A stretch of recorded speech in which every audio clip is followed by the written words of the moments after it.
Okay, तो hello हाँ जी बोलिए बेटा। सर, बोले कि ये प्रॉपर्टी है मटेरियल का, कोई भी मटेरियल का, हाँ कि उसको चेंज नहीं किया जाता ना डिले पीरियड को। कोई भी मटेरियल है, उसकी प्रॉपर्टी है एक, वो प्रॉपर्टी आपको बताती है कि इग्निशन डिले तो होगा, चाहे कोई भी मटेरियल हो, चाहे वो माइक्रो सेकंड्स में होगा, बट होगा जरूर। इग्निशन डिले का मतलब है जैसे ही इसके पास आपने स्पार्क को प्रोड्यूस किया, तो स्पार्क के प्रोड्यूस होते ही एकदम से जलना स्टार्ट नहीं करेगी, ये कुछ टाइम पीरियड जरूर लेगी अपने आप को जलने के लिए। क्लियर? तो बस उसी को हमने इग्निशन डिले का नाम दिया था। अच्छा, इग्निशन डिले हो गया, इग्निशन लैग हो गया, ये एक ही बात है। चाहे इग्निशन डिले की बात कर लो, चाहे इग्निशन लैग की बात कर लो। अच्छा, अब इससे आगे हम बढ़ते हैं। इससे आगे हमने एक वर्ड देखा था, उस वर्ड का नाम था, जैसे हम कंबसन जब करते हैं, अब कंबसन से पहले क्या होता है? आपको पता है कंबसन से पहले कंप्रेशन होगा, और कंबसन के बाद क्या होगा? एक्सपेंशन होगा। ठीक है, जस्ट हम एक बैकग्राउंड बना रहे हैं अपना, आज की क्लास को स्टार्ट करने से पहले कुछ बैकग्राउंड बना रहा हूं मैं आपका। मैं आपसे बोलूं कि अगर आपके पास ये पिस्टन सिलेंडर अरेंजमेंट है, और इस पिस्टन सिलेंडर अरेंजमेंट में पिस्टन अभी आपके पास यहाँ है, और धीरे धीरे ये कंप्रेस होता जा रहा है। अच्छा, अगर ये धीरे धीरे कंप्रेस की तरफ जा रहा है, ऊपर की तरफ को जा रहा है, मान लो आप सभी ने, मैं अभी हमने ऑटो साइकिल नहीं पढ़ा, बट कभी ना कभी ऑटो साइकिल के बारे में सुना हो जरूर होगा आपने। तो आपने ऑटो साइकिल में पढ़ा है कि वॉल्यूम कांस्टेंट पे क्या होती है? कंबसन होती है। ये आप सभी ने कहीं ना कहीं तो सुना ही होगा, मैं मान के चलता हूँ।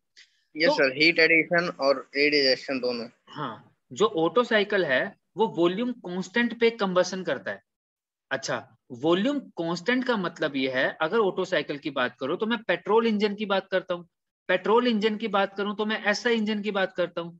एसआई इंजन में जब मैं पिस्टन को ऊपर लेके जाऊंगा, तो मैं चाहता हूं जब मेरा पिस्टन टॉप डेड सेंटर पे पहुंचे, तो जब ये वाला एरिया जो इसके ऊपर का एरिया है, इसके ऊपर का एरिया, ये वाला एरिया, ये क्लियरेंस बिल्कुल, वॉल्यूम। ये वॉल्यूम जो है ये कांस्टेंट रहे, और यहां पे क्या हो?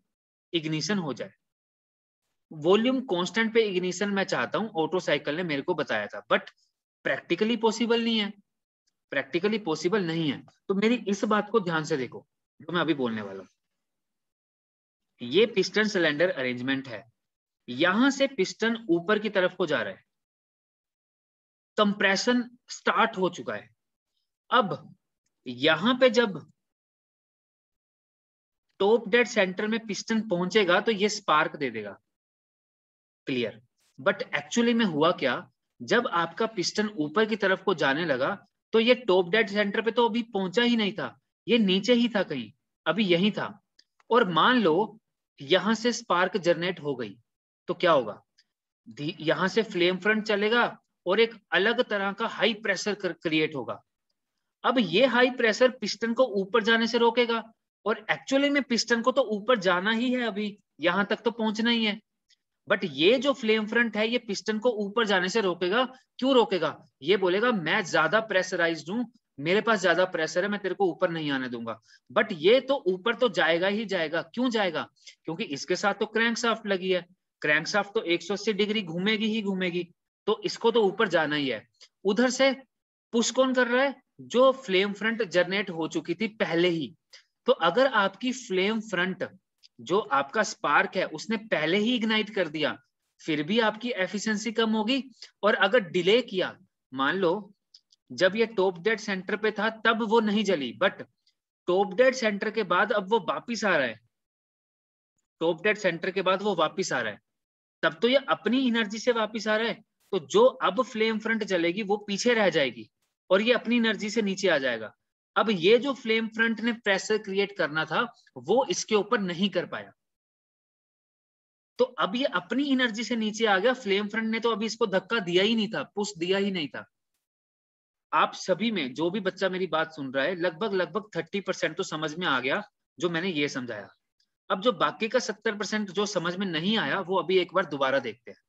30% सभी को समझ में आ गया है। यहाँ पे देखो, मैं एक वीडियो चलाता हूँ, इसके साथ समझने की कोशिश करते हैं। देखो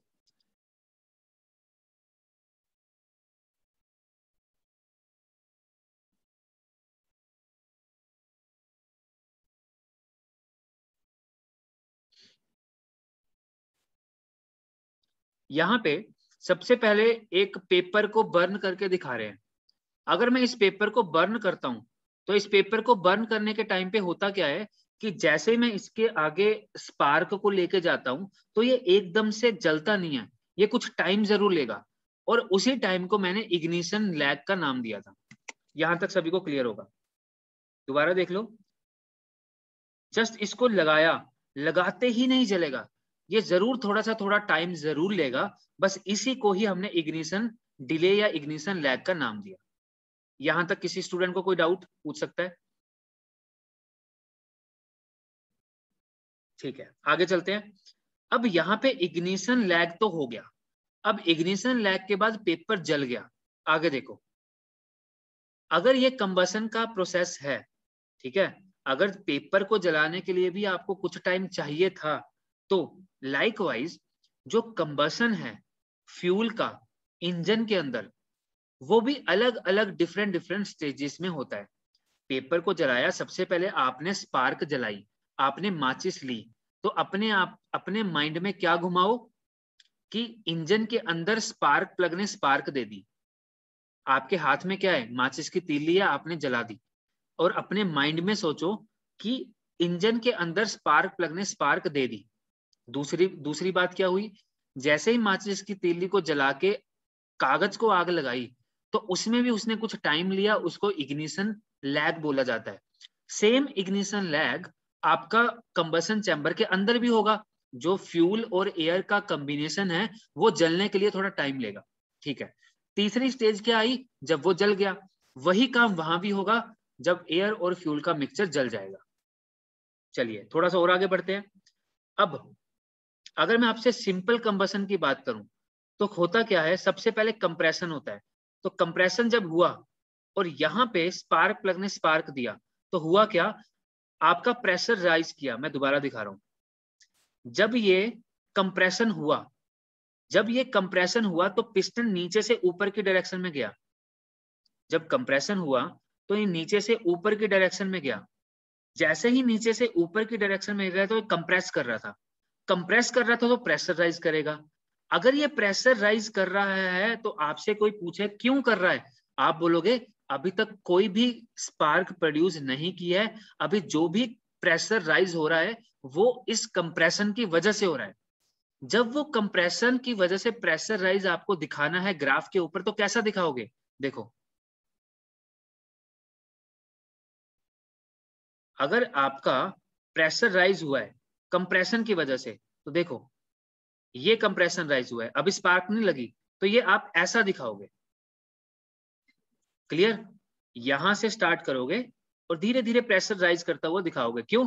क्योंकि ऊपर की डायरेक्शन में आपने प्रेशर दिखाया है और ये है आपका क्रैंक एंगल। तो जब मेरा जीरो पे था, बॉटम डेड सेंटर पे था और टॉप डेड सेंटर की तरफ को आ रहा है, तो ये ग्राफ ऊपर की तरफ को जाता हुआ दिखाई दे रहा है, क्योंकि यहाँ पे प्रेशर हुआ। अब क्या हुआ, अब ऑटो साइकिल मेरे को बोलता है कि वॉल्यूम कांस्टेंट पे ही इग्निशन करो। तो अगर मैं ऑटो साइकिल को मानूं तो मैं टॉप डेड सेंटर से तो अभी हिलूंगा ही नहीं, टॉप डेड सेंटर से तो हिलूंगा ही नहीं, तो टॉप डेड सेंटर से आगे नहीं जाऊंगा, इधर टॉप डेड सेंटर के ऊपर ही खड़ा होकर अपनी कंबसन करवाऊंगा और इस लाइन को ऊपर ले जाऊंगा। यहां तक ध्यान से देखना, ये कंप्रेशन की वजह से अब आग लग गई। अब कांस्टेंट वॉल्यूम पे आग लगी है, देखो पिस्टन बिल्कुल भी नीचे नहीं आया है, मैं बिल्कुल आइडियल कंडीशन बता रहा हूं, पिस्टन बिल्कुल भी नीचे नहीं आया है, ऑटो साइकिल को फॉलो किया है। तो मेरा जो एसआई इंजन है वो बोल रहा है कांस्टेंट वॉल्यूम पे हीट एडिशन करवाओ। तो कांस्टेंट वॉल्यूम पे हीट एडिशन करवानी है तो टॉप डेड सेंटर पे पिस्टन खड़ा हुआ है अभी, तो देखो टॉप डेड सेंटर पे ही मैं प्रेशर को ऊपर ले जाऊंगा। ठीक है, टॉप डेड सेंटर पे ही प्रेशर को ऊपर ले गया, देखो ऊपर की तरफ। क्यों लेकर गया? क्योंकि आप बोलोगे कांस्टेंट वॉल्यूम पे ही प्रेशर राइज किया है, तो कांस्टेंट वॉल्यूम पे प्रेशर राइज करता हुआ दिखा दिया। आगे देखते हैं क्या होता है। सर ये जो प्रेशर राइज हुआ सर वो हीट एडिशन की वजह से हुआ ना? ये हीट एडिशन की वजह से हुआ। अब आगे क्या हुआ, अब एक्सपेंशन हुई। अब ये एक्सपेंशन कैसे दिखाएंगे, ऐसे दिखा देंगे। ये एक बिल्कुल आइडियल चार्ट है, जब आपका एक आपने ऐसा इंजन बना दिया जो बिल्कुल आइडियल है। सबसे पहले कंप्रेशन हो रही है तो प्रेशर राइज कर रहा है, कैसे, पी से लेकर क्यू तक, पी से लेकर क्यू तक आराम से प्रेशर राइज कर रहा है। फिर क्या हुआ, वॉल्यूम कांस्टेंट पे हीट एडिशन की तो टॉप डेड सेंटर पे खड़ा होकर ही प्रेशर राइज हो गया। उसके बाद क्या है, धीरे धीरे एक्सपेंशन हुई तो प्रेशर रिलीज होना स्टार्ट हो गया। ये बिल्कुल आइडियल कंडीशन है, बट ऐसा एक्चुअली में नहीं होता। क्यों नहीं होता, आप बोलोगे सर इस पॉइंट पे अंकित कुछ पूछ रहे हैं, बोलो बेटा। सर बोल रहे थे क्यू से आर प्रेशर वाला लाइन है या वॉल्यूम वाला? यहाँ तो प्रेशर दिख रहा है कि प्रेशर इंक्रीज कर रहा है, लेकिन वॉल्यूम कांस्टेंट कहाँ है? हाँ, वॉल्यूम कांस्टेंट कहाँ है वो आपको इमेजिन करना पड़ेगा। क्यों इमेजिन करना पड़ेगा, आप टॉप डेड सेंटर पे ऊपर खड़े हो, जस्ट यहाँ पे देखो, जहां पे मेरा एरो है, ये एरो टॉप डेड सेंटर से पहले है या बाद में? टॉप डेड सेंटर पहुंचने वाला है, पहले है। पहुंचने वाला है, बहुत बढ़िया। और अब टॉप डेड सेंटर से बॉटम डेड सेंटर की ओर आ रहा है, धीरे धीरे नीचे की बहुत ओर। बढ़िया। और अभी टॉप डेड सेंटर पे रुका हुआ है। रुका हुआ है, तो देखो टॉप डेड सेंटर पे रुक के ही तो प्रेशर बढ़ाया इसने। हाँ तो वॉल्यूम कांस्टेंट हो गया, मतलब टॉप डेड सेंटर पे ही रुका हुआ है। हाँ हाँ। अगर टॉप डेड सेंटर से थोड़ा सा भी हिल जाता, टॉप डेड सेंटर से नीचे आ जाता या ऊपर चला जाता, तो वॉल्यूम तो चेंज हो जाता, बट अभी वॉल्यूम कांस्टेंट है। हाँ चलिए, तो ये हमारा हो गया बिल्कुल आइडियल कंडीशन। अब बात करते हैं कंबसन एक्चुअली में होती कैसे है। अब आप बोलोगे सर क्यू पे आपने स्पार्क जलाई, तो सबसे पहले तो जब आपने स्पार्क जलाई एकदम से आग नहीं पकड़ेगा, तो सबसे पहले आप इग्निशन डिले करवाओ। जब इग्निशन डिले हो जाएगी उसके बाद फ्लेम फ्रंट चलना स्टार्ट करेगा, और जब फ्लेम फ्रंट चलना स्टार्ट करेगा तब एक्चुअली में क्या होगा, कंबसन होगी। और जब कंबसन होगी तभी प्रेशर राइज करेगा। चलो इस ग्राफ को देखते हैं। अब क्या है, but this is not the case in engine working under actual condition. अब मैं क्या कर रहा हूं, एक्चुअल कंडीशन दिखाने की कोशिश करूंगा कि एक्चुअली में होता क्या है। किसने बताया था ये, सर रिचार्डो। ये कौन थे, इंजन रिसर्चर थे। इन्होंने क्या बोला कि एक्चुअली में कैसे प्रेशराइज होता है, 3 स्टेजेस में कंबसन होती है। कैसे होती है वो अभी देखते हैं। सबसे पहले होता है इग्निशन लैग, फिर होता है फ्लेम। स्लाइड लगा दी सर जिसमें आप ग्राफ बनाए थे। अभी 1 मिनट रुकिए, मैं अब दिखा दूंगा वो अभी। ओके। हाँ, सबसे पहले जब भी कंबसन करोगे तो इस साइंटिस्ट ने बताया कि सबसे पहले इग्निशन में लैग आएगा। जब इग्निशन लैग कंप्लीट हो गया, मतलब कागज के टुकड़े और आग के बीच में वो टाइम गैप खत्म हो गया, तब आग लगनी स्टार्ट हो जाएगी, तब फ्लेम प्रोपेगेट करेगी। जब फ्लेम प्रोपेगेट कर जाएगी, बाद में बचेगा आफ्टर बर्नर, मतलब धुआं। चलो इसको देखने की कोशिश करते हैं।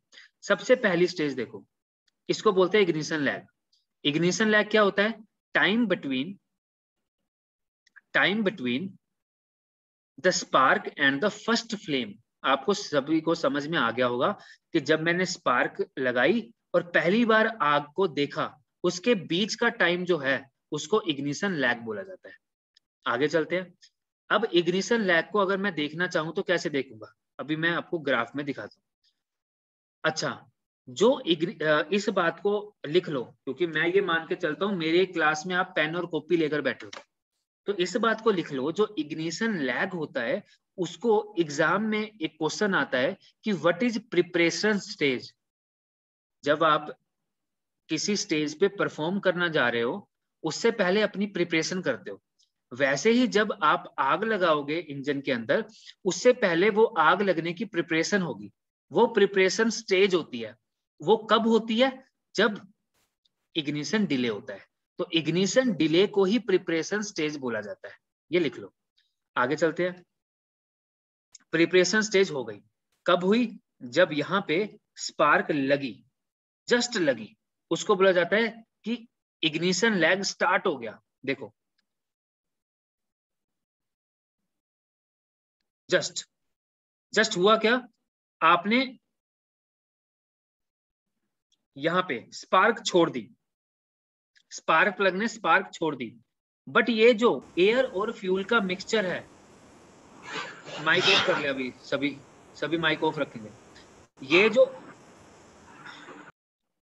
ये जो एयर और फ्यूल का मिक्सचर है अभी ये जला नहीं है, जस्ट आपने स्पार्क को छोड़ा है, जस्ट। तो अब इग्निशन लैग की स्टार्टिंग हो चुकी है। अब क्या हुआ है, इग्निशन डिले जो है, जो इग्निशन लैग है, वो किस किस चीजों पे डिपेंड करता है, पहले हम वो देख लेते हैं। एग्जाम का क्वेश्चन है।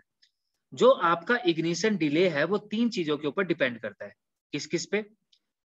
आपका फ्यूल का नेचर कैसा है, दूसरा टेम्परेचर कितना राइज कर लिया है आपने कंप्रेशन के बाद, और तीसरा कितना प्रेशर राइज किया है। ये तीनों चीजें लिखो कि जो इग्निशन डिले है वो किसके ऊपर डिपेंड करता है। ठीक है, अब अर्ली स्पार्क का मतलब समझो। तो सर थोड़ा लगा दिए सर उससे, हाँ जी, तो जिसमें वो डिपेंड वाला बता रहे थे आप, इग्निशन लैग।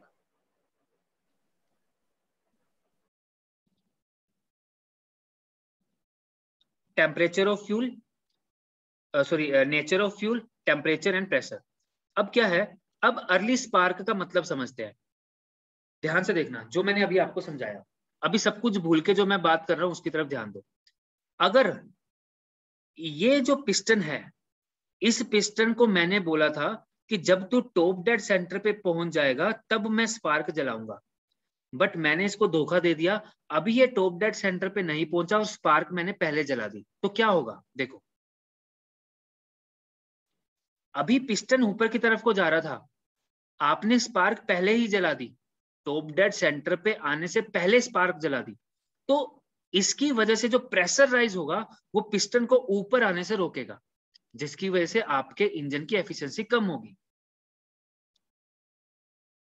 बट अगर मैं इसे उल्टा बोलूं कि आपने डिले कर दिया स्पार्क को, तो क्या हुआ, जब ये ऊपर गया तब स्पार्क नहीं जली। अभी जल जानी चाहिए थी बट नहीं जली, मैंने इसको थोड़ा और नीचे आने दिया, अब स्पार्क जलाई, तो क्या हुआ देखो, वो तो अपनी शक्ति से ही नीचे आ गया। इस स्पार्क की हेल्प से जो प्रेशर राइज हुआ था उसने तो इसको धक्का दिया ही नहीं, इसको पुश किया ही नहीं, ये तो अपने आप से नीचे आ गया। ये दोनों केस एक बार दोबारा देख लो। अगर अर्ली स्पार्क होगा तो क्या होगा,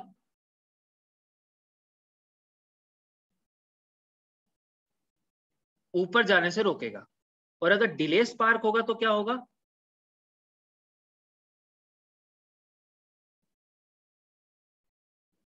ये होगा। तो मतलब ये है कि जब अर्ली स्पार्क हो रहा था और डिले स्पार्क हो रहा था, दोनों केसेस में गलत इमेज बन रही थी इंजन की। क्लियर? बट अब हम बात करते हैं एक्चुअली में वो ग्राफ बनेगा कैसे। यहां पे देखो, अब for getting the maximum output peak pressure has to be obtained at a closer point after TDC. यहां से मेरे को एक बात समझ में आ गई कि जब मैंने स्पार्क को जलाना है, वो स्पार्क तभी जलाऊंगा जब वो टॉप डेड सेंटर पे पहुंच जाएगा। चलो ठीक है, वो तो बिल्कुल आइडियल कंडीशन होगी। अगर मैं एक्चुअली में भी अपना इंजन बना रहा हूं, उस टाइम पे टॉप डेड सेंटर से थोड़ा बाद में, जब पिस्टन मेरा टॉप डेड सेंटर पे पहुंच जाएगा, उसके बाद में मैं स्पार्क को जला के maximum output, maximum peak pressure पहुंचा सकता हूं। तो यहां पे एग्जाम का पहला क्वेश्चन कि पूरे इंजन में पीक प्रेशर कब पहुंचता है, तो आपने क्या बोलना है। सब बच्चे बोलते हैं ये एसआई इंजन है, एसआई इंजन ऑटो साइकिल पे वर्क करता है, इसीलिए सर जब टॉप डेड सेंटर पे पिस्टन होता है तब मैक्सिमम प्रेशर होता है। ये आंसर गलत है। सही आंसर क्या है, इंजन में पीक प्रेशर कब पहुंचेगा, जब आपका पिस्टन टॉप डेड सेंटर से थोड़ा बाद में, थोड़ा नीचे आ चुका होगा, आफ्टर टीडीसी। चलिए आगे बढ़ रहा हूं। यहां पे अगर मैं इस इंजन की बात करूं तो समझ में आ गया पीक प्रेशर कहां आने वाला है। अब ये वाली बात देखो, therefore the correct timing of spark has to be fixed by considering the ignition lag period to achieve this. मैं समझाता हूं इसको। अभी तक हमने क्या पढ़ा, अभी तक मैंने ये पढ़ा कि जो स्पार्क है आपकी वो करेक्ट टाइमिंग पे हो, तभी आपका इंजन अच्छी आउटपुट दे पाएगा। अब बात क्या आती है, जो स्पार्क प्लग आपने लगाया है उसकी टाइमिंग कब कैसी होनी चाहिए। तो जो स्पार्क प्लग आपने लगाया है उसकी टाइमिंग कौन कंसीडर करेगा, उसकी टाइमिंग इग्निशन लैग कंसीडर करेगा। कैसे, सुनो ध्यान से देखना। अगर इग्निशन लैग आपको पता है कितना है, इग्निशन लैग पता है कितना है, तो आप क्या करोगे, पिस्टन जब यहां था और टॉप डेड सेंटर पे आना था, टॉप डेड सेंटर पे जब पहुंच गया, आपको पता है जब मैं स्पार्क चलाऊंगा तो 2 सेकंड के बाद आग लगेगी। जब मैंने स्पार्क जला दी उसके 2 सेकंड बाद में आग लगेगी। तो क्या करो, आपको 2 सेकंड का टाइम पता है, तो आप अपने स्पार्क के टाइमिंग को कुछ ऐसा सेट कर दो कि जब आपने आग लगाई उसका 2 सेकंड कंप्लीट हो गया, तब मेरा पिस्टन टॉप डेड सेंटर पे पहुंच जाए, और तब जो ब्लास्ट होते ही इसके ऊपर प्रेशर पड़ेगा तब ये मैक्सिमम आउटपुट देगा। तो आपने एक बात ध्यान में रख लेनी है, जब एग्जाम में क्वेश्चन आएगा, एग्जाम में क्वेश्चन ये पूछा जाएगा आपसे कि जो टाइमिंग है स्पार्क की, टाइमिंग है स्पार्क की, वो किसके ऊपर डिपेंड करती है। तो आपने लिखना है जो आपका एयर फ्यूल मिक्सचर होगा, इस फ्यूल मिक्सचर के इग्निशन लैग के ऊपर। दोबारा बोल रहा हूं, अगर आपसे एग्जामिनर पूछता है कि स्पार्क की टाइमिंग क्या रखोगे, किसके ऊपर डिपेंड करेगा, आपने बोलना है इग्निशन लैग के ऊपर। क्यों, क्योंकि आपको पता होगा 2 सेकंड के बाद, 2 सेकंड मेरा इग्निशन लैग है, 2 सेकंड के बाद आग लगेगी, तो कुछ टाइमिंग ऐसी सेट कर दो कि ये 2 सेकंड पहले स्पार्क प्रोड्यूस कर दे, और जब ये पिस्टन टॉप डेड सेंटर पे पहुंचेगा तब इसको मैक्सिमम धक्का लगने वाला है। तो इसका मतलब, ध्यान से सुनना, टॉप डेड सेंटर ये है, इसके 2 सेकंड पहले ही स्पार्क जल जाएगी। अब यहां पहुंच गया आपका पिस्टन, लग गई आग। अब आग लगने के बाद इग्निशन लैग जब होता है तो फ्लेम फ्रंट चलना स्टार्ट होगा, और जब फ्लेम फ्रंट चलना स्टार्ट होगा, पहला फ्लेम फ्रंट जब आपके पिस्टन के साथ टकराएगा, कब टकराएगा, जब ये टॉप डेड सेंटर से थोड़ा सा बाद में आएगा, तभी ये मैक्सिमम आउटपुट देगा। तो मैं एज ए स्टूडेंट अब 2 कंक्लूजन तो लिख लूंगा। पहला कि मैक्सिमम आउटपुट कब मिलती है, आफ्टर टीडीसी। दूसरी बात, स्पार्क की टाइमिंग किसके ऊपर डिपेंड करती है, इग्निशन लैग के ऊपर। ठीक है, थोड़ा सा डाउट जो भी आपके मन में है वो अभी क्लियर हो जाएगा, थोड़ा सा रुको बस। अब देखिए, जिसके मन में थोड़ा सा डाउट रह गया है कोई बात नहीं, अभी क्लियर हो जाएगा। यहां पे देखो, अब यहां तक मेरे को कहानी सारी समझ में आ गई। अब हुआ क्या, अब एयर फ्यूल मिक्सचर में आग लग गई। अगर आग लग गई तो फ्लेम प्रोपेगेट होगी। प्रोपेगेट का मतलब फ्लेम आगे की तरफ को बढ़ना स्टार्ट करेगी। मान लो आपके घर के आसपास कोई खेत है, खेत के किसी एक कोने में पकी हुई फसल है, उसके एक कोने में अगर आप आग लगाते हो तो कैसे आग एकदम से आगे की तरफ को भागेगी। तो वैसे ही इग्निशन लैग के खत्म होते ही पूरा एयर फ्यूल मिक्सचर जलना स्टार्ट होगा, और उसी को बोला जाता है फ्लेम प्रोपेगेशन। फ्लेम प्रोपेगेशन दिखती कैसे है वो अभी मैं आपको बताता हूँ। फ्लेम सेकंड प्रोपेगेशन, स्टेज यही है क्या हाँ जी सर, सेकंड स्टेज जो होती है यही है? सेकंड स्टेज यही है। अब जो एयर फ्यूल मिक्सचर यहाँ पे होगा वो बस एकदम से जलना स्टार्ट करेगा और फ्लेम फ्रंट आगे की तरफ को बढ़ना स्टार्ट करेगी। ऐसे ये फ्लेम फ्रंट बढ़ रही है आपकी, पूरे के पूरे एयर फ्यूल मिक्सचर को खा जाएगी। अच्छा, इससे हुआ क्या, यहाँ पे देखो, यहाँ पे मैं 3 चीजें बोलूंगा, बर्निंग रेट, फ्लेम स्पीड और प्रेशर। कॉपी पेंसिल आपके पास है, मेरी एक बात लिख लो, बुक में नहीं मिलेगी कहीं भी। जब आपकी फ्लेम प्रोपेगेशन स्टार्ट होती है, जब आप अपने एयर फ्यूल मिक्सचर को जलाना स्टार्ट करते हो, उस टाइम पे ध्यान में रखना, सब बच्चे बोलते हैं बर्निंग रेट बढ़ता है, बर्निंग रेट कम होता है। लिखो पहले, बर्निंग रेट कम होता है, फ्लेम स्पीड कम होती है और प्रेशर बढ़ता है। मैं बताता हूँ इसके, कब आफ्टर बर्निंग?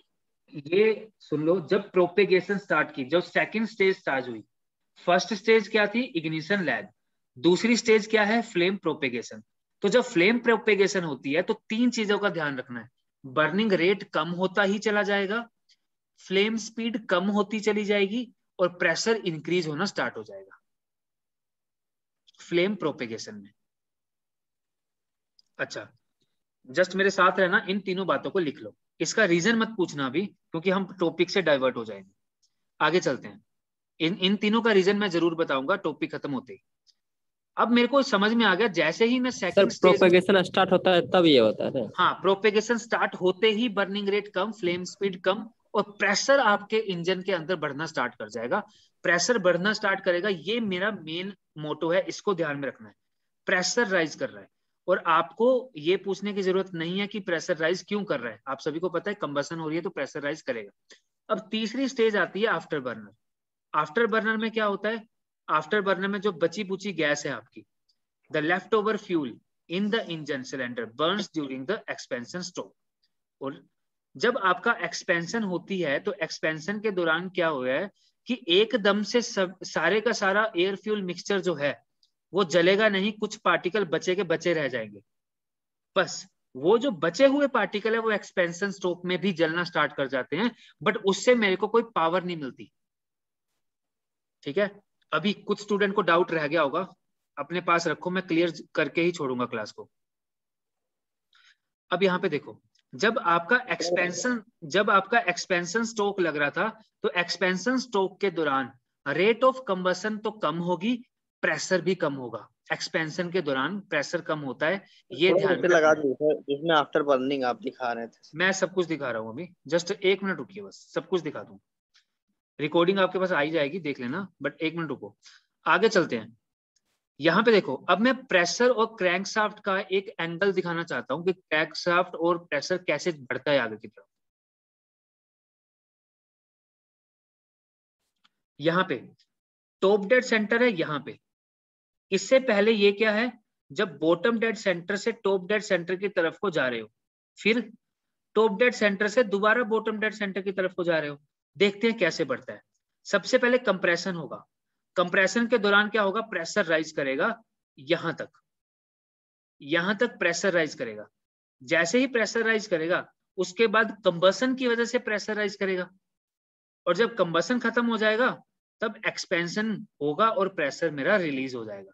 बट एक्चुअली में क्या हुआ, एक्चुअली में देखो क्या होगा। एक्चुअली में अभी टॉप डेड सेंटर पे मेरा पिस्टन नहीं पहुंचा होगा, मैंने यहां पे स्पार्क छोड़ दी। तो एग्जाम का पहला क्वेश्चन, स्पार्क प्लग का टाइमिंग कैसे रखोगे कि स्पार्क प्लग स्पार्क कब छोड़े, टॉप डेड सेंटर से पहले, टॉप डेड सेंटर पे, या टॉप डेड सेंटर के बाद? तो आप बोलोगे टॉप डेड सेंटर से पहले ही छोड़ देंगे। टॉप डेड सेंटर से पहले आपने स्पार्क प्लग को छोड़ दिया। अब आगे का देखते हैं। अब क्या किया आपने, अगला पॉइंट है क्यू। आपने स्पार्क को छोड़ दिया, स्पार्क को छोड़ दिया, और अभी क्या हुआ, आग लगी नहीं है। क्यों नहीं लगी? क्योंकि पी से लेकर क्यू तक क्या है, स्टार्टिंग ऑफ फ्लेम, मतलब इग्निशन लैग है। पी से लेकर क्यू तक क्या है, इग्निशन लैग है। इसीलिए क्या हुआ, पी से लेकर क्यू तक कोई भी आग नहीं लगी। ये जो प्रेशर राइज हुआ है ये सिर्फ और सिर्फ कंप्रेशन की वजह से हुआ है, क्योंकि अभी भी पिस्टन चल रहा है मेरा। अब क्यू पे क्या हुआ, क्यू पे फ्लेम लग गई, आग लग गई, स्टार्टिंग ऑफ फ्लेम। तो इसका मतलब अगर आपसे कोई पूछे इग्निशन लैग खत्म कब हुआ, जब मेरा क्यू पॉइंट आ गया। आगे चलते हैं, अगला एग्जाम का question, ignition lag starting TDC के पास होगा ना, क्यू टीटी के पॉइंट पास, जस्ट हाँ। अब एग्जाम का अगला क्वेश्चन ये है कि इग्निशन लैग खत्म कब होता है, तो आपने बोलना है just before the top dead centre. आगे बढ़ते हैं, अगला पॉइंट मेरा आ रहा है आर।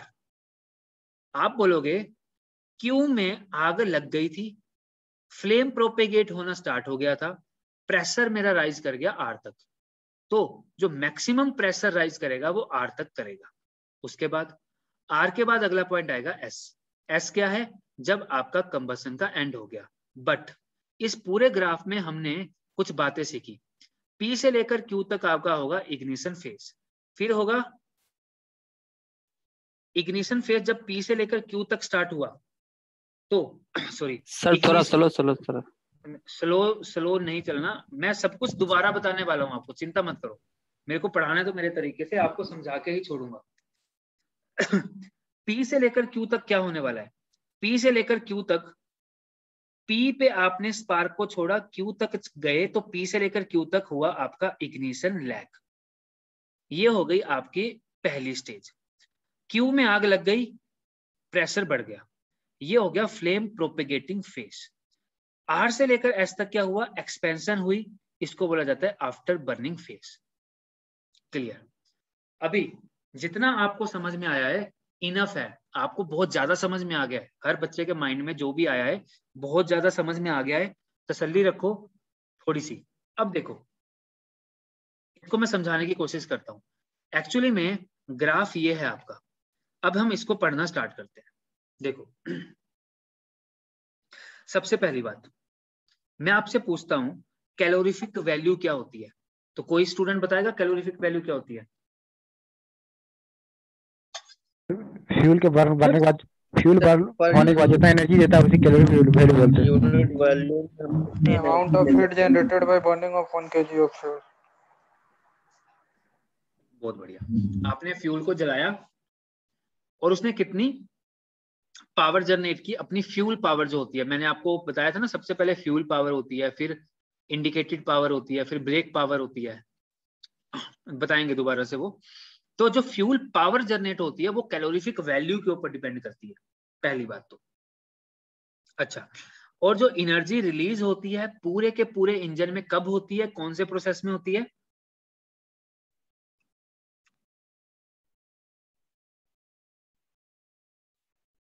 एनर्जी रिलीज कौन से प्रोसेस में होती है? Compression, combustion, expansion? Expansion. Expansion sir. बहुत बढ़िया, बहुत ही बढ़िया, सभी के आंसर गलत है।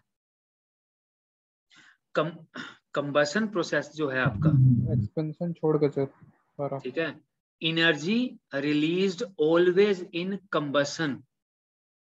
एक्सपेंशन में तो प्रेशर डिक्रीज कर रहा है यार, आप कैसे एक्सपेंशन की बात कर रहे हो? प्रेशर कब राइज किया? कंबशन में। जब प्रेशर राइज किया तो मेरे को पता है प्रेशर को जब मैं एरिया से इनटू करता हूं तो फोर्स मिलता है, तो पिस्टन के ऊपर टॉप पे एक मेरे को फोर्स मिलता है, वो फोर्स ही तो पावर है, और वो कंबशन में होती है। लिख लो इस बात को कि हमेशा हमें जो एनर्जी मिलती है वो कंबशन में मिलती है। आगे बढ़ता हूं। अब इस पूरे प्रोसेस के दौरान मैं बात करता हूं एक रेशो की, जिसको बोला जाता है एयर फ्यूल रेशो। तो सबसे पहले आप ये बात लिख लो कि एग्जाम में क्वेश्चन आता है कि एयर फ्यूल रेशो जो है, मैं आपकी एग्जाम की तैयारी जस्ट साथ में करवा रहा हूं, पूरे एग्जाम के क्वेश्चन साथ साथ में ले रहे हैं हम, ताकि कुछ छूटे ना। एयर फ्यूल, यहाँ पे एक एग्जाम का क्वेश्चन आता है, जैसे हम कंबशन इन एसआई इंजन पढ़ते हैं तो पहला क्वेश्चन ये एग्जाम में आता है कि एसआई इंजन में एयर फ्यूल रेशो कितनी होती है? तो आपने बतानी है 1:7 से लेकर 1:30 तक होती है। क्लियर? जो 1:30 है वो है लीस्ट, मतलब कि लीन मिक्सचर बोलते हैं इसको, और इसको बोलते हैं रिच मिक्सचर, जिसमें पेट्रोल ज्यादा है। ठीक है, और यहाँ पे 30 मॉलिक्यूल एयर के, 1 मॉलिक्यूल पेट्रोल का। यहाँ ज्यादा पावर चाहिए तो रिच वाला यूज करेंगे ना, तो रिच वाला यूज करेंगे। पहला क्वेश्चन एग्जाम का कि एसआई इंजन में एयर फ्यूल मिक्सचर कैसा होता है, तो आपने बोलना है 1:7 से लेकर 1:30 तक। अगर आपसे पूछा रिच मिक्सचर क्या होता है तब अब आपने बता देना है, कोई आपसे पूछे लीन मिक्सचर क्या होता है तब भी आपने बता देना। अब एग्जाम का अगला क्वेश्चन कि एक रेशो होती है जिसका नाम होता है स्टोक्योमेट्री रेशो, ये कितनी होती है? तो आपने बोलनी है ये होती है 1:14 या फिर 1:15। यहां तक क्लियर? अब एग्जाम का अगला क्वेश्चन, या ये बात आपने लिख ली होगी, मैं इसको रफ कर रहा हूं। सर स्टोइचियोमेट्री का मीनिंग क्या होता है? इसका मतलब होता है आइडियल, कितना एयर को पेट्रोल के साथ मिक्स किया जाए, तो आप बोलोगे वो 1:40। 14 मॉलिक्यूल अगर आपके एयर के हैं तो 1 मॉलिक्यूल वहां पे पेट्रोल का प्रेजेंस होना जरूरी है। क्लियर? क्लियर हो गया? Yes sir, yes sir, yes sir.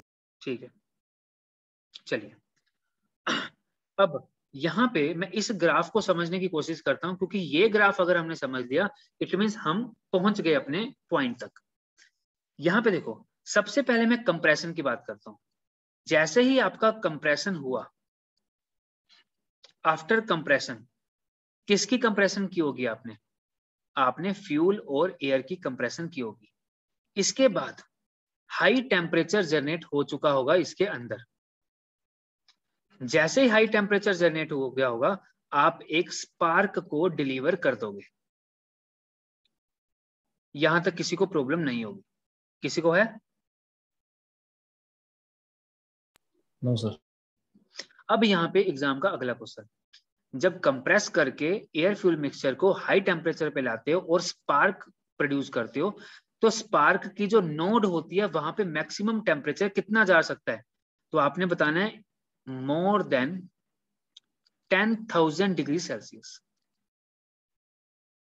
At the time of release of the spark. जब स्पार्क रिलीज होगी at that time 10,000 degree Celsius, more than 10,000 degree Celsius. ठीक है, यहां तक क्लियर हो गया सभी को? अब देखो, अब आपने कंबसन स्टार्ट कर दी। अब जैसे ही आपने कंबसन स्टार्ट की, वो डिफरेंट डिफरेंट स्टेजेस पे होना स्टार्ट होगी। तो सबसे पहली स्टेज कौन सी होगी? सबसे पहली होगी प्रिपरेशन स्टेज, जिसको आपने बोला था इग्निशन लैग। जब इग्निशन लैग कंप्लीट होगी, फिर आएगा फ्लेम प्रोपेगेशन फेज। इसमें क्या होगा? फ्लेम आगे की तरफ को बढ़ना स्टार्ट करेगी। और लास्ट में होगा आफ्टर बर्निंग फेज। 3 फेज होंगे। चलो एक एक करके हर एक फेज को देखते हैं। सबसे पहला फेज देखते हैं। अब आपने यहां तक किसी को दिक्कत कोई? No sir. No sir. Okay देखो यहाँ पे, अब आपने स्पार्क को रिलीज किया। अब मैं इस ग्राफ पे आता हूं। सबसे पहले मैं यहां से कंप्रेशन करना स्टार्ट कर रहा हूं, और जैसे जैसे कंप्रेशन करना स्टार्ट कर रहा हूं, मेरा प्रेशर राइज कर रहा है, क्योंकि यहाँ पे प्रेशर है और यहाँ पे क्रैंक एंगल है। अब क्या हुआ? टॉप डेड सेंटर तो मेरा इस लाइन पे है, बट टॉप डेड सेंटर से पहले इस पॉइंट पे मैंने स्पार्क को छोड़ दिया। सेट, मैंने जो फ्लेम फ्रंट था उसको सेट कर दिया, मतलब मैंने प्रिपरेशन फेज को चला दिया। अब एग्जाम में क्वेश्चन पूछा जाता है कि ये कौन से पॉइंट पे होता है, तो आपने बताना है ये 20 degree before top dead centre. लिख लो इस बात को। क्या बोलोगे? प्रिपरेशन स्टेज की स्टार्टिंग कब होती है? Before 20 degree top dead centre. लिख लो।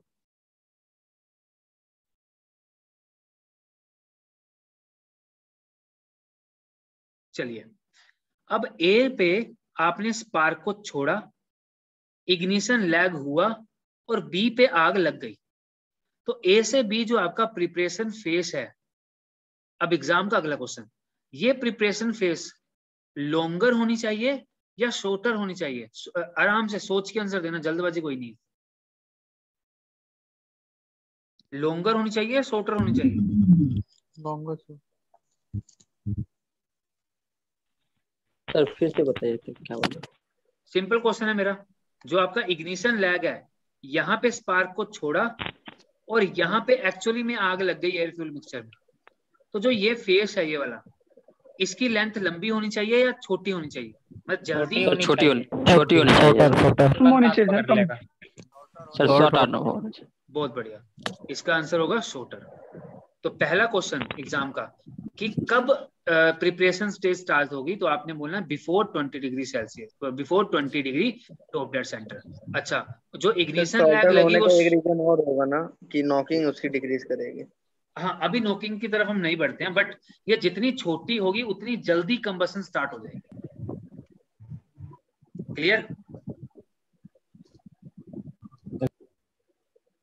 Yes sir. ठीक है। अच्छा, अब अगला क्वेश्चन एग्जाम का, from A to B burning rate क्या होगा? हाई होगा। कम होगा सर। कम होगा। तो सोच के बताओ, आराम से बताओ, कोई जल्दीबाजी नहीं है। मैं देखो ज्यादा होगा सर। नहीं देखो मैं आपको समझाते समझाते एग्जाम का हर क्वेश्चन सोल्व करवा रहा हूँ, इसलिए जल्दीबाजी नहीं, सोच समझ के answer. A to B burning rate क्या होगा? हाई हाई होगा सर, लो होगा सर। सर, बर्निंग होगा ही नहीं तो लो होगा ना। कम होगा सर। बर्निंग बर्निंग होगा। रेट लो होगा, प्रेशर धीरे धीरे हाई करेगा।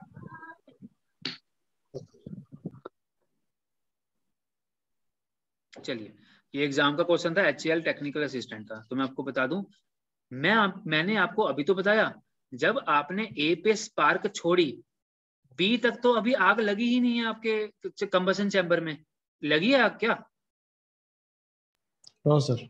आग तो लगी नहीं है। अगर इसीलिए आग नहीं लो लगी तो आग ही नहीं लगी तो बर्निंग रेट काहे का?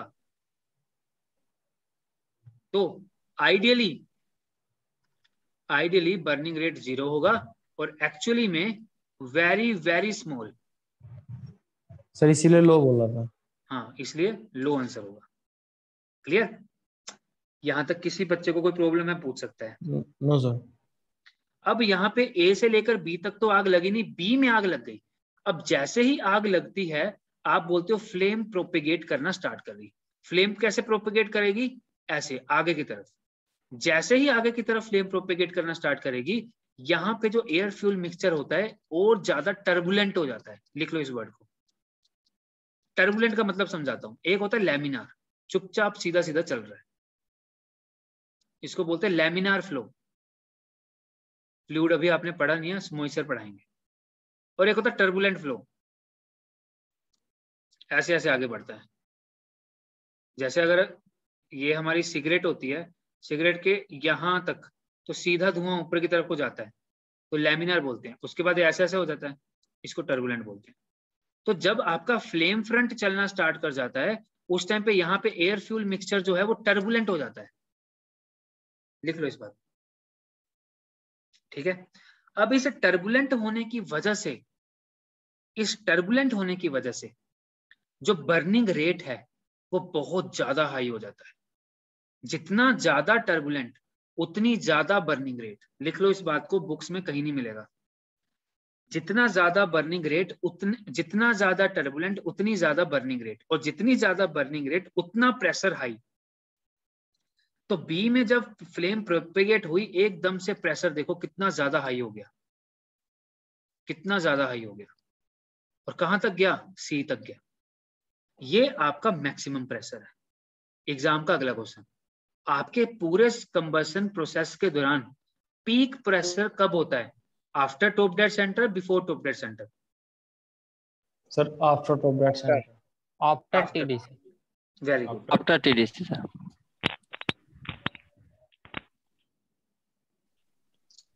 सर ए पॉइंट बताओ सर। बोलो। ये आपने अभी बोला ना, वो फिर से बताओ। यहां पे बी पॉइंट तक पहुंच गए आप। बी पॉइंट तक हमने देख लिया था कि ए से लेकर बी तक इग्निशन लैग था, और बी पे क्या हुआ? आग लग गई। जैसे ही आग लगी तो फ्लेम फ्रंट ऐसे आगे की तरफ को बढ़ना स्टार्ट किया। अब जैसे ही फ्लेम फ्रंट आगे की तरफ को बढ़ना स्टार्ट किया, यहाँ पे एयर फ्यूल मिक्सचर बहुत ज्यादा टर्बुलेंट हो गया, बहुत ज्यादा टर्बुलेंट हो गया। इस टर्बुलेंट होने की वजह से, जैसे तूफान आता है, जैसे तूफान आता है तो होने का मतलब है जो मिक्सर है रैंडमली मूव कर रहा है। हाँ, मतलब ये अंदर ही अंदर डिस्टर्ब होगा बहुत ज्यादा, और जितना ज्यादा डिस्टर्ब होगा हाँ उतना ज्यादा बर्निंग रेट बढ़ जाएगी। यस। और जितना ज्यादा बर्निंग रेट होता है उतना प्रेशर हाई करता है।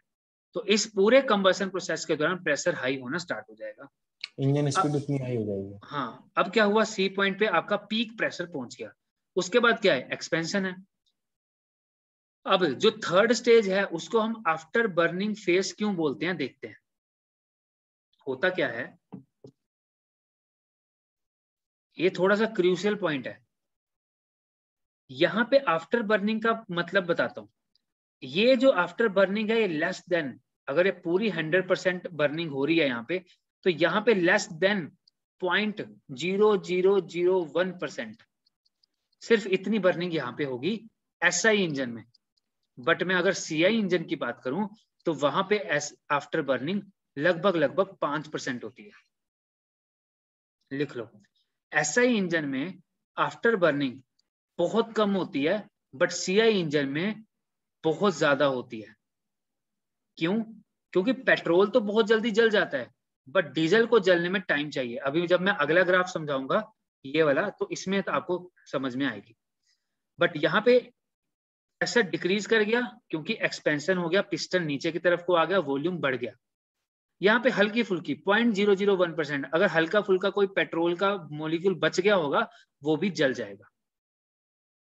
तो फाइनली मेरा ये ग्राफ हुआ कंप्लीट, और आप सभी को समझ में आ गया है, इस बात को मान लो। ठीक है, आगे चलते हैं। अगर मैं CI इंजन की बात करूं, बहुत सिंपल है। सबसे पहले मैंने कंप्रेस किया, यहाँ किसको कंप्रेस किया? यहाँ पे कंप्रेस किया एयर को। अगर आपने एयर को कंप्रेस किया, ए पे क्या किया आपने? ए वाले पॉइंट पे क्या किया? ए वाले पॉइंट पे बताएगा कोई क्या हुआ? फ्यूल इंजेक्ट किए सर, डीजल स्प्रे हुआ, फ्यूल इंजेक्ट किए इसमें ए पॉइंट ए पे फ्यूल इंजेक्ट किया। अब जैसे ही फ्यूल को छोड़ा तो क्या हुआ? इसके फ्यूम चारों तरफ भागे।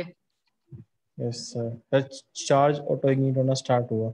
हाँ, तो बी पॉइंट तक क्या होगा? बी पॉइंट तक तो सारे का सारा फ्यूल एयर के साथ मिक्स होगा, प्लस यहाँ पे देखो क्या होने वाला है। अब यहाँ पे थोड़ा सा हम उस पे चलते हैं, मैन्यूट लेवल पे चलेंगे। देखो ध्यान से, हमारे एग्जाम का कोई क्वेश्चन बचना नहीं चाहिए, इसलिए मैं इतना डीप में जा रहा हूं। सबसे पहले आपने फ्यूल को इंजेक्ट किया, आराम से चलते हैं, कोई जल्दबाजी नहीं। जैसे फ्यूल को इंजेक्ट किया, सबसे पहले क्या हुआ? एटोमाइजेशन हुई। किसी को कोई दिक्कत? No sir. ठीक है, फ्यूल पार्टिकल्स चारों तरफ फैल गए, चारों तरफ फैलने शुरू हो गए। ये पॉइंट है ए का। ए पे आपने फ्यूल को इंजेक्ट कर दिया था, एटोमाइजेशन हो गई थी। जैसे ही एटोमाइजेशन हुई, यहाँ पे एग्जाम का क्वेश्चन आता है, जो फ्यूल के ड्रॉपलेट हैं वो हाई टेम्परेचर की होने की वजह से लिक्विड से वेपर फॉर्म में कन्वर्ट होंगे।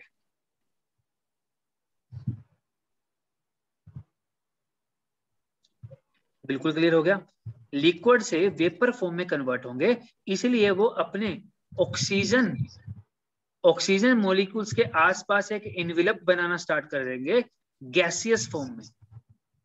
क्योंकि आपने एटोमाइजेशन किया होगा, उसमें बिल्कुल छोटे छोटे पार्टिकल होंगे, वो वेपर फॉर्म में कन्वर्ट होंगे। अब ये वेपर फॉर्म ऑक्सीजन के साथ मिलके एक एनवेलप बनाएगा जिसमें कंबसन होने की बी पॉइंट पे कंबसन होना स्टार्ट होगा। अब यहाँ पे हुआ क्या?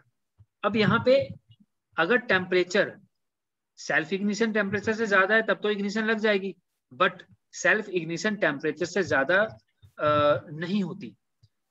जैसे आपने लिक्विड से वेपर में कन्वर्ट किया और ऑक्सीजन के आसपास इसने एनवेलप बना लिया, इस टाइम पे सेल्फ इग्निशन टेम्परेचर नहीं पहुंचा होता, इसीलिए ए से लेकर बी तक इग्निशन डिले होता है।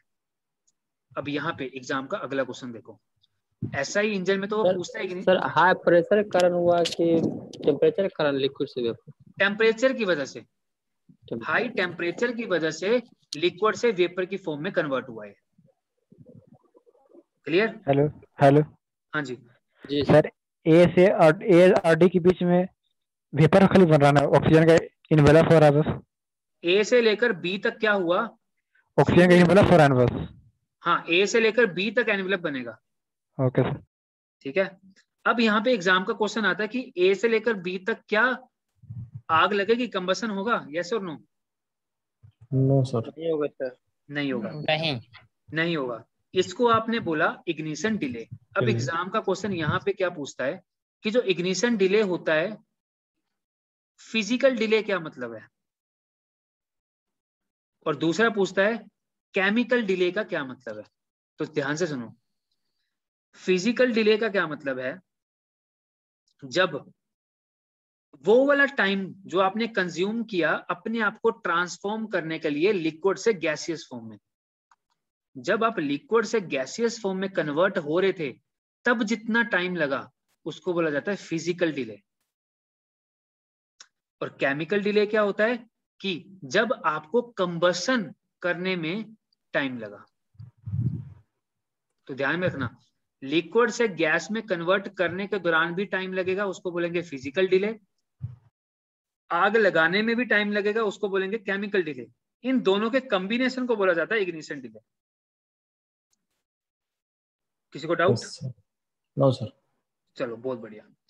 अब इस इग्निशन डिले के दौरान, मतलब अगर कोई आपसे पूछे इग्निशन डिले किस किस के ऊपर डिपेंड करता है, ये गेट लेवल का क्वेश्चन है, आपके तक नहीं आ सकता, बट मैं आपको बता दूं कि जो आपका एम्बिएंट एयर टेम्परेचर है, इंजन की स्पीड कितनी है, या इंजन की ज्योमेट्री कितनी है, फ्यूल को कैसे इंजेक्ट किया है, इन सभी चीजों के ऊपर डिपेंड करता है। बट आपके जेई के सिलेबस में ये नहीं आता। आगे चलते हैं। एग्जाम में ये पूछा जाता है कि ये जो इग्निशन डिले स्टेज है, क्या ये इनएविटेबल है? इनएविटेबल का मतलब होता है जो होना ही होना है। इनएविटेबल का मतलब है जिसको आप रोक नहीं सकते। तो क्वेश्चन आता है कि क्या इग्निशन डिले इनएविटेबल है या नहीं है? है सर। सर इनएविटेबल क्या बोले सर? समझ में आया। इनएविटेबल का मतलब जो आप रोक नहीं सकते, जो होना ही होना है।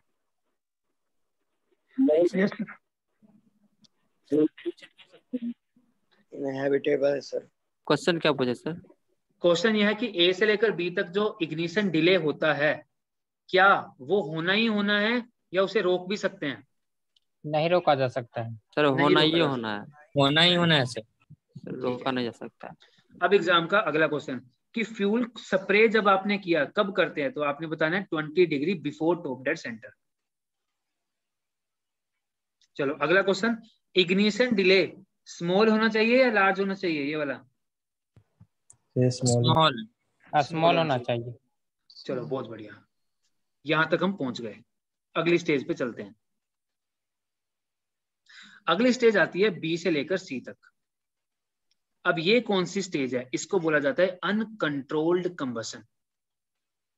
सर अगली स्लाइड लगा, पीछे वाला लगा दीजिए स्लाइड। हाँ जी, पीछे वाला स्लाइड थोड़ा सा। वो मैंने रफ कर दिया, मतलब मैंने इरेज कर दिया, वो स्लाइड नहीं है, मैंने लिखा था वो रफ कर दिया। वो आप उसमें देख लेना, रिकॉर्डिंग में देख लेना। अब देखो, इग्निशन डिले के दौरान जो आपने फ्यूल को इंजेक्ट किया था ना, ए पे क्या होगा? अच्छा एक और बात बताओ, यहाँ पे इग्निशन डिले हुआ मान लो 5 सेकंड का, तो जब इग्निशन डिले हो रहा होगा तब क्या और फ्यूल स्प्रे हो रहा होगा? Yes sir. बिल्कुल हो रहा होगा, सर होगा। क्योंकि हमने डीजल इंजन में एक वर्ड पढ़ा था, कट ऑफ। इसका मतलब क्या था? इसका मतलब था जब पिस्टन मेरा टॉप बॉटम डेड सेंटर से टॉप डेड सेंटर की तरफ को आ रहा था, तो टॉप डेड सेंटर से पहले ही फ्यूल इंजेक्ट होना शुरू हो जाता था, और जब ये ऊपर जाकर वापस नीचे आया तब तक ये फ्यूल स्प्रे होता रहता था। कब स्टार्ट हुआ और कब खत्म हुआ उसे कट ऑफ रेशो बोलते हैं। तो जब आपका ये आपका इग्निशन लैग हो रहा होगा 5 सेकंड का, उस टाइम पे तो और ज्यादा फ्यूल भी स्प्रे हो रहा होगा साथ साथ में। अब क्या हुआ? बी पॉइंट पे आग लग गई। अब जब आग लग गई तो बाद में जो फ्यूल स्प्रे हुआ होगा वो तो अपना इग्निशन लैग लेगा ही नहीं, क्योंकि उसमें तो बहुत ज्यादा आग पहले से प्रेजेंट है, रैपिड वो तो बर्निंग एकदम से होगी। जल जाएगा। अब जैसे ही वो एकदम से जला, बस उसी को बोला जाता है अनकंट्रोल्ड कंबशन। मैं दोबारा बता रहा हूं, ए से लेकर बी तक इग्निशन लैग था। ए में आपने फ्यूल स्प्रे करना स्टार्ट किया, फ्यूल स्प्रे होता ही जा रहा है, पहला मॉलिक्यूल निकला, दूसरा, तीसरा, चौथा, पांचवा, छठा, सातवां, आठवां। अब जैसे ही पहला निकला तो इग्निशन लैग स्टार्ट हो गया। इसने दूसरा स्प्रे किया, इग्निशन लैग चल रहा है, तीसरा स्प्रे किया, इग्निशन लैग चल रहा है, चौथा स्प्रे किया, इग्निशन लैग चल रहा है। जैसे यहां पहुंचा आग लग गई। अब इग्निशन लैग तो इनके लिए हुआ ना, अब आग लग चुकी है, ये तो ऐसे जल जाएंगे बिना इग्निशन लैग के। यस और नो? अब जब एक्यूमुलेशन स्टार्ट हो जाती है इग्निशन लैग के दौरान, तो इतना ज्यादा एयर में डीजल मिक्स हो गया होता है कि जैसे ही आग लगती है तो सारा एकदम से जल जाता है। बस इसी को बोला जाता है अनकंट्रोल्ड कंबशन। किसकी वजह से होता है ये?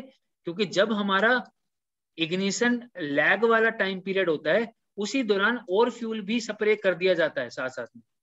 तो जैसे ही आग लगती है यहाँ पे, वैसे ही सारा का सारा जल जाएगा। जैसे सारे का सारा जलेगा, वो अनकंट्रोल्ड मैनर में जलता है। उसके बाद बी से लेकर सी तक अनकंट्रोल्ड मैनर में जलता है। बट ये जो तीसरी स्टेज आपको दिख रही है, ये वाली स्टेज, इसको कंट्रोल्ड कंबशन बोलते हैं। कंट्रोल्ड का मतलब ये हो गया, अब जितनी एक्यूमुलेशन हुई थी वो सारी जल गई, जितनी एक्यूमुलेशन हुई थी वो सारी जल गई। बट सी के बाद क्या होगा? जो फ्रेश आएगा, जो फ्रेश मोलिक्यूल होगा, वो एक मोलिक्यूल आएगा वो जलेगा, अगला आएगा वो जलेगा, अगला आएगा वो जलेगा। अब ऐसा नहीं है कि भीड़ इकट्ठी जल गई, अब आपका कंट्रोल्ड कंबशन होगा। और सबसे लास्ट में वही जो हमने पिछले में पढ़ा, आफ्टर बर्नर। आफ्टर बर्नर में क्या होगा? बचा बूचा दो, अगर थोड़ा सा भी कुछ डीजल के मोलिक्यूल बच गए होंगे वो बर्न कर जाएंगे, अदरवाइज प्रेशर तो डिक्रीज हो ही रहा है। तो अगर इस ग्राफ को मैं वो करूं, समराइज करूं, तो मैंने ये बोला कंप्रेशन हुआ, यहाँ पे फ्यूल को इंजेक्ट कर दिया, फ्यूल को इंजेक्ट किया, डिले हुआ, कुछ इग्निशन डिले हुआ, इग्निशन डिले होने के बाद यहाँ पे आग लग गई, आग लगी, अनकंट्रोल्ड कंबशन हुआ, प्रेशर बढ़ा सी तक, उसके बाद फिर से कंट्रोल्ड हुआ और उसके बाद प्रेशर डिक्रीज। यहाँ पे प्रेशर इसलिए राइज किया क्योंकि कंप्रेशन है, यहाँ से लेकर यहाँ तक भी कंप्रेशन की वजह से हुआ, बट यहाँ से लेकर यहाँ तक कंबशन की वजह से हुआ, वो भी अनकंट्रोल्ड। ये अनकंट्रोल्ड इसलिए हुआ क्योंकि यहाँ पे फ्यूल इंजेक्ट होता ही जा रहा था और आपका यहाँ इग्निशन लैग था, कुछ आग नहीं लगी थी। बट जैसे ही आग लगी तो एकदम से सब कुछ जलेगा, तो अनकंट्रोल्ड मैनर में जलेगा, और यहाँ पे कंट्रोल्ड मैनर में जलेगा, और लास्ट में होगा आपका आफ्टर बर्निंग। ठीक है, तो combustion in CI engine, combustion in SI engine, clear? ये आप सभी को बहुत अच्छे से आ गया है। अब फाइनल टच क्या है, मतलब फाइनल हथौड़ी कौन सी मारनी है? अब जो आपको मैं नोट सेंड किए हैं, जो नोट सेंड किए हैं उसको अच्छे से पढ़ो, और उसके बाद क्या करना है ध्यान से सुनो। आज जो मैंने ये लेक्चर लिया है, इस लेक्चर को, पूरे लेक्चर को दोबारा देखना है। इसकी रिकॉर्डिंग फिर रात में आ सकती है? इसकी रिकॉर्डिंग में अभी डाल देता हूँ, विद इन 15 मिनट डाल देता हूँ, ठीक है? हाँ, तो सबसे पहला काम आपका क्या है? सबसे पहला काम इसी वीडियो को दोबारा देखना है। दूसरा काम क्या है? जो इससे पहले नोकिंग मैंने पढ़ाई थी उसकी वीडियो एक बार दोबारा देखोगे, ठीक है? दोनों वीडियो देख ली। तीसरा काम है आज के नोट्स को पढ़ना, और चौथा काम है नोकिंग के नोट्स को पढ़ना। और जो आपने नोकिंग में पहले पढ़ा होगा, अब आप इसके साथ इंटरलिंक करना स्टार्ट करने वाले हो, ठीक है? तो ये 4 काम आपको कल की क्लास से पहले पहले करने हैं। कल मैं 8 बजे क्लास लूंगा, तो उससे पहले ये काम करके आना। चलिए, गुड नाइट एवरीवन, कल मिलता हूं आपसे। रमन कुछ बोल रहे हैं? पेट्रोल एक्चुअली कितना डिग्री टेम्परेचर पे जाता है? हाँ जी, हाँ जी। पेट्रोल एक्चुअली कितना डिग्री टेम्परेचर पे जलता है? किस टेम्परेचर पे जलता है? कितनी डिग्री टेम्परेचर हो जाने पे जलता है, मतलब आग पकड़ता है, बर्निंग होता है? ये लगभग 500 डिग्री सेल्सियस। सर मेरा हम लोग जैसा जब कंप्रेस कर रहे थे तो 10 डिग्री सेल्सियस पहुंच जाता था, तब अपने आग पकड़ना चाहिए ना? नहीं, बात यह है, जब आप कंप्रेस कर रहे हो, क्यों कर रहे हो कंप्रेस तो इसलिए कर रहे हो ना कि आपको कम आग लगानी पड़े, वो पहले से किसी ना किसी टेम्परेचर पे हो। आप कंप्रेस क्यों कर रहे हो? कंप्रेस किस लिए कर रहे हो? जैसे पेट्रोल, देखो टेम्परेचर प्रेशर बढ़ाने के लिए। देखो मेरी बात सुनो, अगर मैं डीजल की बात करूं तो उसका ऑटो इग्निशन जो अब उसका खुद का जलने का टेम्परेचर है वो लगभग 210 के करीब होता है। पेट्रोल 280 के करीब होता है, केरोसिन 220 के करीब होता है। मैं मानता हूं ऐसा इंजन अगर 280 पे जलता है तो क्या करो, कंप्रेशन के दौरान 100-150 डिग्री सेल्सियस जला दो, 100-150 डिग्री सेल्सियस तक उसको ले आओ, जो बाकी टेम्परेचर बचा वो आग से ले आओ। तो 280 पे अगर जलेगा तो कुछ कंप्रेशन की हेल्प से जला दो और कुछ आग की हेल्प से जला दो। सर तो सुनिए ना मेरी बात। हाँ तो जब हम लोग कंप्रेस कर रहे थे ना। हाँ हेलो। तो कंप्रेस करने के दौरान आप बोले कि 10,000 डिग्री सेल्सियस हो जाता है। प्रेशर कंप्रेस करने के दौरान टेम्परेचर 10,000 डिग्री सेल्सियस तक पहुंच जाता है। वो हाँ सब बिल्कुल। स्पार्क इग्निशन का नोड का टेम्परेचर था सर। सर जब वहां पहुंचता है और फ्यूल जब 280 डिग्री टेम्परेचर पहुंचता है अपने आप बर्निंग हो जाएगा। तो ऐसा कैसे तो खुद ही हो जाएगा जब उतना डिग्री पहुंचेगा, तो उससे पहले ही हो जाएगा। तो पहुंचाते कैसे होता डिग्री? एक्चुअली मेरे को कोई और स्टूडेंट बताओ, एक्चुअली मेरा नेटवर्क में कुछ प्रॉब्लम है, कोई और स्टूडेंट बताओ क्या पूछ रहे हैं। सर ये पूछ रहा है, मतलब पूछ रहा है इसको, मतलब थोड़ा ध्यान से मतलब नहीं सुन पाया। इसका मतलब ये बोल रहा है कंप्रेशन करने पे आपने कहा कि 10,000 डिग्री सेल्सियस हो जाता है, जब नहीं नहीं नहीं नहीं 10,000 डिग्री सेल्सियस किसका टेम्परेचर है? जब आपका स्पार्क प्लग जलता है ना, तो नोड स्पार्क प्लग का जो नोड होता है, स्पार्क प्लग का बिल्कुल पॉइंट, उसका टेम्परेचर 10,000 बता रहा हूँ, वैसे थोड़ी इतना थोड़ी पहुंचेगा। वही गलत। हाँ ओके सर। सर मेरा क्वेश्चन था, मैक्सिमम आउटपुट जो बोले आफ्टर टीडीसी होता है वो एसआई सीआईजी दोनों के लिए होता है सर? हाँ दोनों पे। जो अनकंट्रोल कंबसन हुआ मेरा, उसको हम अवॉइड कर सकते हैं कट ऑफ रेशियो कम करके? नहीं अनकंट्रोल्ड होगा ही होगा सर। अगर सर हम कट ऑफ रेशियो को थोड़ा कम कर दें, हाँ। जल्दी से ही उसको बंद कर दें, तो अनकंट्रोल जो कंबसन हो रहा है उसको हम रोक सकते हैं ना? नहीं, अनकंट्रोल्ड कंबसन कोई बुरी बात नहीं है, ये तो अच्छी बात है, रोकना क्यों है हमें इसे? अनकंट्रोल कंबसन हो रहा है तो इसका मतलब नॉकिंग तो होगा ही, नहीं तो नहीं बेटा, किंग अनकंट्रोल्ड नहीं का होगा। मतलब नॉकिंग नहीं है ये, अनकंट्रोल्ड। हाँ ये बात है, अनकंट्रोल्ड बहुत ज्यादा हो गया तो पिस्टन भी तोड़ सकता है आपका, ये बात मैं मानता हूँ, बट ये नॉकिंग नहीं है। नॉकिंग तो प्री इग्निशन की वजह से होती है ना, इसमें प्री इग्निशन थोड़ी हुआ। ये तो पावर भी ज्यादा देगा ना कंट्रोल कंबसन। हाँ ये पावर भी ज्यादा देगा। सर बोल रहे थे ना, जब हम कंप्रेस करते हैं फ्यूल को तो हाँ। कितना डिग्री तक पहुंचा देते हैं? लगभग 150। तो लगभग 150 डिग्री सेल्सियस तक। उसके उतना ही तक रहता है, ठीक है। हाँ और फिर जो बाकी का 150 बचा, मान लो 300 डिग्री वो तो सेल्सियस तक। स्पार्क से ले लेते हैं, तो स्पार्क से ले लेते हैं बाकी 150। हाँ बाकी स्पार्क से ले लेते हैं। सर क्या सेल्फ इग्निशन टेम्परेचर इतना ही होता है क्या इसका? किसका? से फ्यूल का? हाँ पेट्रोल का होता है लगभग 300 के करीब, 300 डिग्री सेल्सियस के करीब। सर क्वेश्चन आंसर है क्यूज में कि उसमें तो 550 था आंसर। हाँ सर यही चीज, मतलब एमसीक्यूज में तो अबव 500 दिया है। उसमें पेट्रोल नहीं बोला होगा, उसमें एयर फ्यूल मिक्सचर बोला होगा, एयर पेट्रोल मिक्सचर। सर और सर जो 210 जो हमारा बोले थे डीजल स्टैंडिंग का, इंजन है सर, उसको ईसी है कि आईसी है सर? ईसी। लेकिन उसमें ऑप्शन में सर गैस इंजन को ईसी बताया गया है। सर शायद वर्किंग फ्लूइड के आधार पे बांटा होगा, ताकि वहाँ गैस यूज करते हैं ना वर्किंग फ्लूइड। क्या बोला आपने? तो वर्किंग फ्लूइड के आधार पे इंजन का नाम किया होगा कि स्टर्लिंग इंजन लोग गैस यूज करते हैं ना। कोई और स्टूडेंट बोलेगा, क्या बोल रहे हैं? यार ये बोल रहे हैं वर्क मतलब फ्लूइड के आधार पे बांटा होगा, क्योंकि स्टीलिंग इंजन में गैस इंजन यूज करते हैं। नहीं यार, एक्सटर्नल कंबशन इंजन और इंटरनल कंबशन इंजन फ्यूल के हिसाब से थोड़ी बनता है। सिलेंडर के अंदर कंबशन हो रही है तो इंटरनल कंबशन इंजन है, और सर आपके उसका आंसर इंजन स्टर्लिंग होना था सर। स्टीलिंग उसका होना आंसर चाहिए था। चलो मैं देख लेता हूँ एक बार उसको भी, ठीक है। सर जो बताए थे डीजल का जो इग्निशन टेम्परेचर था 210 होता है। इग्निशन का डीजल का 210, मतलब अगर आपके आगे कोई बर्तन पड़ा है, बर्तन में डीजल पड़ा है तो 210 पे वो जल जाएगा, और पेट्रोल लगभग 300 पे जलता है। 300।